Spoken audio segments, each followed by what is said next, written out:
ನಮಸ್ಕಾರ. ನನ್ನ ಹೆಸರು GS ಹೆಗಡೆ ಅಂತ. ನಾನೊಬ್ಬ ಮಾಜಿ ಸೈನಿಕ. 2017ರಲ್ಲಿ ಸೈನ್ಯದಿಂದ ನಿವೃತ್ತಿ ಹೊಂದಿ ಈಗ ಆರಾಮಾಗಿ ನಿವೃತ್ತ ಜೀವನವನ್ನು ಸಾಗಿಸ್ತಾ ಇದ್ದೀನಿ. ಹೇಳ್ಕೊಳ್ಳಿಕ್ಕೆ ತುಂಬ ಚೆನ್ನಾಗಾಗುತ್ತೆ. ಗುರುವಿಲ್ಲದ ಶಿಷ್ಯನಿಲ್ಲ ಅಂತ. ಶಿಷ್ಯನಿಲ್ಲದೆ ಗುರುವಿಲ್ಲ. ಇವತ್ತು ಗುರುಪೂರ್ಣಿಮೆ ಆಗಿರೋದ್ರಿಂದ ಪ್ರಪ್ರಥಮವಾಗಿ ತಮಗೆಲ್ಲರಿಗೂ ಸಹ ಗುರುಪೂರ್ಣಿಮೆಯ ಹಾರ್ದಿಕ ಶುಭಾಶಯಗಳು. ಮನೆಯೇ ಮೊದಲ ಪಾಠಶಾಲೆ.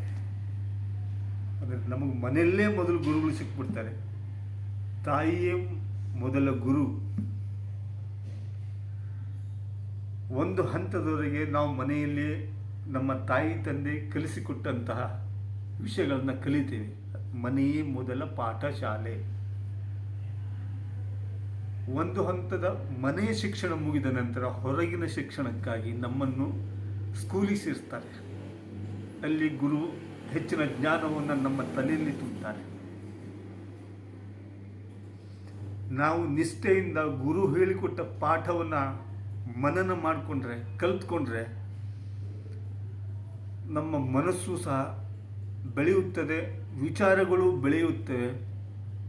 ಒಳ್ಳೆಯ ಸಂಸ್ಕಾರವಂತ ಪ್ರಜೆಯಾಗಿ ನಾವು ದೇಶದಲ್ಲಿ ಬಾಳಿ ಬದುಕಬಹುದು. 4 ಜನರಿಗೆ ಒಳ್ಳೆಯ ಪಾಠವನ್ನು ಹೇಳುವಂಥ ಸದ್ಬುದ್ಧಿಯನ್ನು ಸಹ ನಾವು ಕಲಿಬಹುದು ಅಂತ ನನ್ನ ವಿಚಾರ. ಹಾಗಾಗಿ ನನ್ನ ಬದುಕಿಗೆ ಯಾವ ಗುರುಗಳು ಎಲ್ಲೆಲ್ಲಿ ಸಿಕ್ಕಿದ್ದಾರೆ ಆ ಪ್ರತಿಯೊಬ್ಬ ಗುರುವಿಗೂ ಸಹ ನಾನು ಹೃತ್ಪೂರ್ವಕ ವಂದನೆಗಳನ್ನು ಈ ಸಮಯದಲ್ಲಿ ಅರ್ಪಿಸ್ತೇನೆ. ನಾನು ಹೈಸ್ಕೂಲಿಗೆ ಹೋಗುವಾಗಲೂ ಸಹ ಕನ್ನಡ ಶಾಲೆಯಿಂದ ಹೋಗುವಾಗ ಒಂದು ಗುರು, ಆನಂತರ ಹೈಸ್ಕೂಲಿಗೆ ಬಂದಾಗ ಮತ್ತೊಂದು ಹಲವಾರು ಗುರುಗಳು. ಹೈಸ್ಕೂಲ್ ಮುಗಿಸಿದ ನಂತರ ನಾನು ಮಿಲಿಟ್ರಿಗೆ ಸೇರಿದೆ. ಅಲ್ಲಿ ಟ್ರೈನಿಂಗ್ ಕೊಡುವಂಥ ಗುರುಗಳು. ಟ್ರೈನಿಂಗ್ ಮುಗಿಸಿದ ನಂತರ ಯೂನಿಟಿ ಕಳಿಸ್ತಾರೆ ನಮ್ಮನ್ನು. ಅಲ್ಲಿ ನಮ್ಮ ಸೀನಿಯರ್ಸು ನಮಗೇನು ಗೈಡ್ ಮಾಡ್ತಾರಲ್ಲ ಅವರು ಸಹ ನಮ್ಮ ಗುರುಗಳು. ಹೀಗಾಗಿ ಗುರುವಿಗೆ ಯಾವತ್ತೂ ಕೊರತೆ ಇಲ್ಲ. ಗುರುವಿಲ್ಲದ ಶಿಕ್ಷಣವಿಲ್ಲ. ಹಾಗಾಗಿ ಈ ಸಂದರ್ಭದಲ್ಲಿ ನನಗೆ ಒಳ್ಳೆ ಒಂದು ಮಾರ್ಗದರ್ಶನ ನೀಡಿದಂಥ ಪ್ರತಿಯೊಬ್ಬ ಗುರು ವೃಂದಕ್ಕೂ ಸಹ ಹಾಗೂ ಪ್ರತಿಯೊಬ್ಬ ಹಿರಿಯರಿಗೂ ಸಹ ನಾನು ಗುರು ಒಂದೇ ಭಾವಿಸುತ್ತೇನೆ.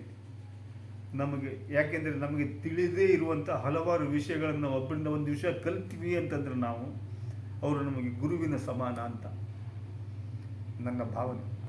ಈಗ ಈಗ ಇರೋ ಶಿಕ್ಷಣ ಮತ್ತು ನಿಮ್ಮ ಶಿಕ್ಷಣದ ವ್ಯವಸ್ಥೆ ಯಾವ ಥರ ಇದೆ? ನಾವು ಚಿಕ್ಕವರಿರುವಾಗ ಶಿಕ್ಷಣ ಸಿಕ್ಕಾಪಟ್ಟೆ ಸ್ವಲ್ಪ ಶಿಕ್ಷಾಯುತವಾಗಿತ್ತು. ಯಾಕೆಂತಂದರೆ ಶಿಕ್ಷಾಯುತ ಯಾಕೆ ಹೇಳ್ತಾ ಇದ್ದೀನಿ ಅಂತಂದರೆ, ಗುರು ಹೇಳಿದ ಪಾಠ ನಾವು ಕಲ್ತ್ಕೊಂಡು ಬರಲಿಲ್ಲ, ಹೋಮ್ವರ್ಕ್ ಮಾಡಲಿಲ್ಲ ಅಂತಂದರೆ ನಮಗೆ ಯಾವಾಗ ಏಟು ಬೀಳ್ತಾ ಇತ್ತು. ಅದು ಹೇಗೆ ಈ ಇಂಚು ಪಟ್ಟಿ ಅಂತ ಆವಾಗ ಹೇಳ್ತಾ ಇದ್ವಿ ನಾವು. ಸ್ಕೇಲ್ ಅಂತ ಹೇಳ್ತೀವಿ, ಮರದ ಸ್ಕೇಲ್ ಇರ್ತಿತ್ತು. ಅದರಲ್ಲಿ ಕೈ ಹೀಗೆ ಹಿಡಿ ಅಂತ ಹೇಳಿದ್ರು, ಕೈ ಹಿಂಗೆ ಉಲ್ಟಾ ಹಿಡಿಸೋದು, ಹಿಂಗೆ ಕೊಡೋದು. ನಾವೇನು ನೋವು ತಿಕ್ಕಿ ತುಂಬ ಭಾವನೆ ಪಟ್ಬಿಟ್ವಿ ಆವಾಗ ಮನಸ್ಸಲ್ಲೇ ಬೈಕೊಳ್ತಿದ್ವಿ, ಏನಪ್ಪ ಇದು ಬೇಡಪ್ಪ ನಮಗೆ ಓದು ಬರ ಅಂತ. ಆದರೆ ಈಗ ಆ ಗುರು ನಮಗೆ ಕೊಟ್ಟ ಏಟಿನಿಂದ ನಾವು ಈ ಒಂದು ಹಂತಕ್ಕೆ ಬಂದು ನಿಂತಿದ್ದೇವೆ. ಒಂದು ಕಲ್ಲಿನಿಂದ ಒಂದು ಮೂರ್ತಿಯನ್ನು ಕೆತ್ತುವಾಗ ಶಿಲ್ಪಿ ಎಷ್ಟು ಉಳಿ ಏಟು ಹೊಡೆದಿರಬೇಕು ಆ ಕಲ್ಲಿಗೆ ಅಲ್ವಾ?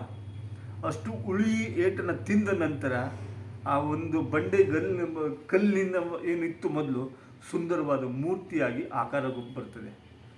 ಹಾಗೆ ಗುರುವಿನಿಂದ ಪೆಟ್ಟು ಯಾವ ಮನುಷ್ಯ ತಿಂದಿಲ್ವೋ ಒಳ್ಳೆಯದೇ, ತಿಂದವನು ಮತ್ತೂ ಒಳ್ಳೆಯವನು, ಅದೃಷ್ಟವಂತ. ಒಬ್ಬರು ಯಾಕೆ ತಿಂದಿಲ್ಲ ಅಂದರೆ ಬುದ್ಧಿವಂತ ಆಗಿದ್ದ, ಸರಿಯಾಗಿ ಹೇಳಿದ್ದನ್ನು ಓದಿ ಬರೆದು ಹೋಮ್ವರ್ಕ್ ಮಾಡಿಕೊಂಡು ಶ್ರದ್ಧೆಯಿಂದ ಓದಿ ಬರೆದು ಮಾಡ್ತಿದ್ದ.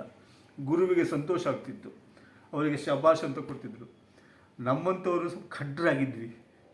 ಹಾಗಾಗಿ ನಮಗೆ ಕೈ ತೋರಿಸು ಅಂತ ಹೇಳಿದಂಗೆ ಉಲ್ಟಾ ಮಾಡಿಸಿ ಹೊಡೆಯೋದು.